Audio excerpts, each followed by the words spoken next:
Hello and welcome to the show. My name is Alex and this is TechFlow. Let's talk about a hot topic right now. Let's talk about Apple, more specifically the Apple Watch Series 3 with LTE. I've had the watch now for about 4 or 5 days and I want to give you guys my take on it. Let's do this.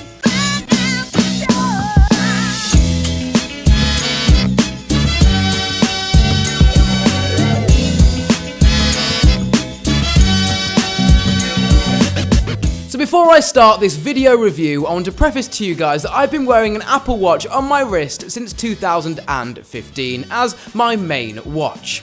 Obviously it's come off my wrist when I've been wearing different watches like the Tag Heuer and different ones like that. However, it's the one I've always gone back to. I've loved having my notifications on my wrist and I find it to be, for my lifestyle, a massive convenience. I've been wearing the Series 1 and now I've gone straight to the Series 3.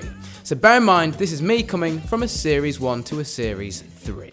Okay, so the design. I wanted a little bit of a change from my Series 1 Apple Watch. I found the finish on my Series 1 got really easily scuffed up and I would never get that same chrome finish. Anything that comes by that watch just scratched it. So I went for the black version instead and I think that it looks absolutely drop dead gorgeous. I've got the Milanese loop on the, I don't even know how you say that. Milanese loop? I'll put a picture of it on screen now. And it's absolutely drop dead gorgeous. I'll throw this in right now though. The Apple Watch Series 3 is still compatible with the same straps as the Series 1. I've been wearing a third-party fake Louis Vuitton strap on my watch for the past 3-4 years. So as I've mentioned, I really like the black finish that I've got on my Series 3. However, there's two things that I don't like. I don't like that red dot. What is all that about, Apple? No. However, the editor and cameraman of TechFlow seems to like it. I'm not quite sure why. I'm on the team that doesn't like it. It's also, Apple say, 2 sheets of paper thicker than the Series 1 and 2 Apple Watch. I'm not 100% sure what sheets of paper they were using. I'm pretty sure it's not printer paper because it's a little bit thicker than 2 pieces of paper. But it doesn't really matter. I don't really tell. So that's the exterior of the watch covered. Don't really matter though, because it's what's inside that counts. Is what's inside that counts, my friend. Not the crust, it's the belly. Now, let's move on to performance, because this is the only reason why I thought I should upgrade from my Series 1 to the Series 3. And boy am I impressed. It's the one thing in this video, other than the colour of it, that I'm kind of impressed with. Yes, I can actually use Siri on this watch, and I can actually navigate the OS of the watch. It's actually now quicker to do things on the watch than getting the phone out my pocket.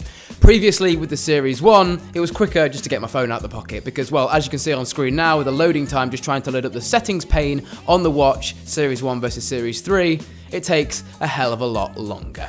Now let's move on to my main gripe with this watch, the LTE. Now I spent the extra money on the Series 3 to get my watch LTE enabled, and I have a few little things to tell you guys. In the negative light, all of it's pretty negative. Now, I have used a Series 2 watch. I haven't owned one, but I've used one. And I'd say that if you own a Series 2, the performance is pretty much the same.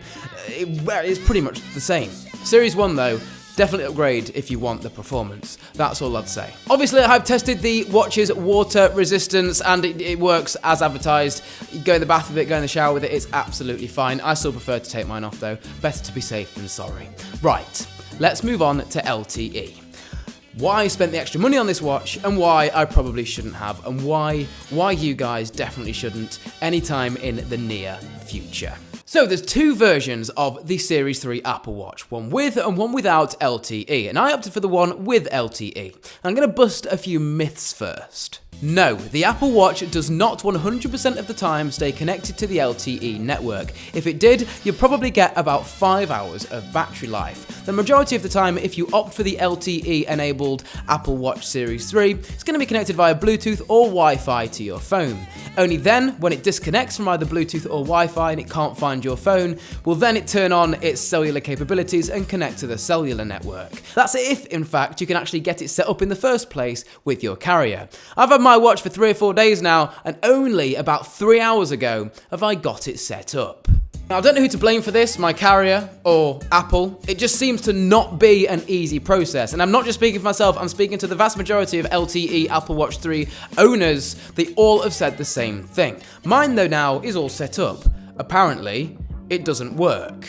Now, I'm not sure if this is a firmware problem or just the antenna in the watch is so small that you have to have a really strong cellular signal for it to actually work, but I've never, in the past 4 hours, seen this thing get 1 bar of signal. Now, you guys can choose to believe me or not, but I've been in the last 4 hours at home and at the office, 2 separate locations, and at either location, the Apple Watch, nada, no signal.